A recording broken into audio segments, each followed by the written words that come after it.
As a little girl, I always imagined I would one day run away.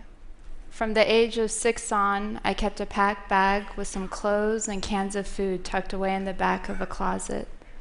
There was a deep restlessness in me, a primal fear that I would fall prey to a life of routine and boredom.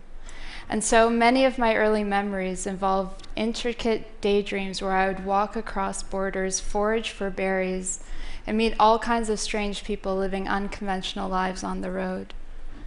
Years have passed, but many of the adventures I fantasized about as a child, traveling and weaving my way between worlds other than my own, have become realities through my work as a documentary photographer.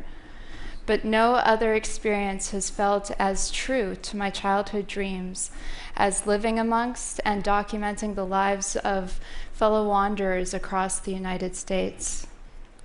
This is the nomadic dream, a different kind of American dream lived by young hobos, travelers, hitchhikers, vagrants, and tramps. In most of our minds, the vagabond is a creature from the past.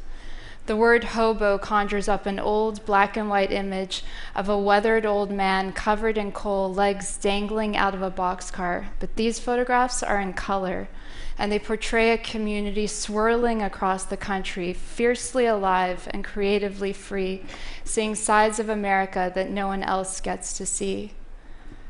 Like their predecessors, today's nomads travel the steel and asphalt arteries of the United States. By day, they hop freight trains, stick out their thumbs, and ride the highways with anyone from truckers to soccer moms. By night, they sleep beneath the stars, huddled together with their packs of dogs, cats, and pet rats between their bodies. Some travelers take to the road by choice, renouncing materialism, traditional jobs, and university degrees in exchange for a glimmer of adventure. Others come from the underbelly of society, never given a chance to mobilize upwards, foster care dropouts, teenage runaways escaping abuse, and unforgiving homes. Where others see stories of privation and economic failure, travelers view their own existence through the prism of liberation and freedom. They'd rather live off of the excess of what they view as a wasteful consumer society than slave away at an unrealistic chance at the traditional American dream. They take advantage of the fact that in the United States, up to 40% of all food ends up in the garbage by scavenging for perfectly good produce in dumpsters and trash cans. They sacrifice material comforts in exchange for the space and the time to explore a creative interior, to dream, to read, to work on music, art, and writing. But there are many aspects to this life that are far from idyllic. No one loses their inner demons by taking to the road. Addiction is real. The elements are real. Freight trains maim and kill, and anyone who has lived on the streets can attest to the exhaustive list of laws that criminalize homeless existence. Who here knows that in many cities across the United States, it is now illegal to sit on the sidewalk, to wrap oneself in a blanket, to sleep in your own car, to offer food to a stranger?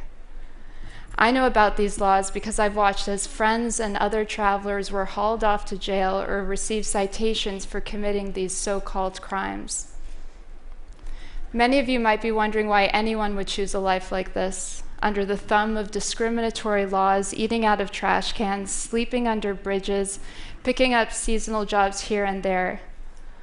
The answer to such a question is as varied as the people that take to the road, but travelers often respond with a single word: freedom.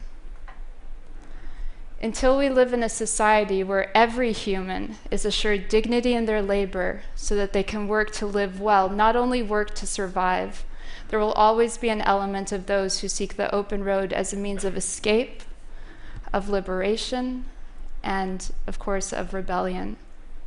Thank you.